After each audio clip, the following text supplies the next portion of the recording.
একজন ইনভেস্টর যতই বড় স্ট্র্যাটেজি প্ল্যান করুক না কেন, যদি তিনখানা মিস্টেক করে না, কোনোদিনও স্পেশালি ইকুইটি মিউচুয়াল ফান্ড বা ইকুইটিতে ওয়েলথ ক্রিয়েট করতে পারবে না। প্রথম হচ্ছে কি প্যানিক সেলিং।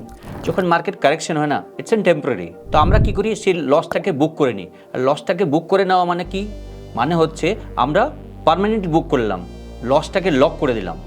আমাদের কাছে কোনো অপরচুনিটি থাকলো না, যদি বাই চান্স মার্কেট রিভাইভ করলো ইমিডিয়েট বেসিসে, আমাদের কাছে কোনো অপরচুনিটি থাকলো না সেই রিভাইভাল সময়ে আমাদের যে লসটা, সেই লসটাকে যেন রিকভারি করা হয়, এটা অপরচুনিটি থাকলো না। তো একটা কথা সবসময় মনে রাখা উচিত প্রত্যেক ইনভেস্টারদের, সেটা হচ্ছে কারেকশন আর টেম্পোরারি, গ্রোথ আর পার্মানেন্ট। একদম কারেকশন একদম টেম্পোরারি, কিন্তু গ্রোথ ইজ পার্মানেন্ট। তো একটা কথা সবসময় মনে রাখবেন অ্যান্ড শান্ত থাকবেন, focus on your long term goals and don't let emotions drive your decision. Second mistake হচ্ছে ইগনোরিং ইউর রিস্ক অ্যাপাটাইট। সব ইনভেস্টমেন্ট সবার জন্য না। আমি সবসময় একটাই কথা বলি, আপনার যে কমফোর্ট লেভেল আছে সেই অনুযায়ী আপনাকে ইনভেস্টমেন্ট করা উচিত।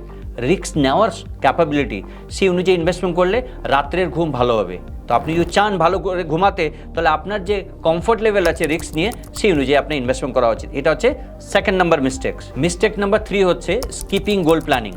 Random investment really lead to success. তো আমরা যখনই রোড ট্রিপ করি না, রোড ট্রিপে আমরা উইদাউট ডেস্টিনেশনে আমরা রোড ট্রিপ করি না।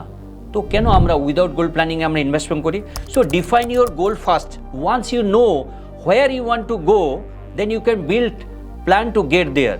তো সবসময় প্ল্যান করে ইনভেস্টমেন্ট করুন, সব সময় যখনই আপনি ইনভেস্টমেন্ট করছেন। সো আমাদের এই ধরনের মিস্টেক্সকে অ্যাভয়েড করা উচিত, and you will be one step closer to financial success. It's all about the right mindset and strategy.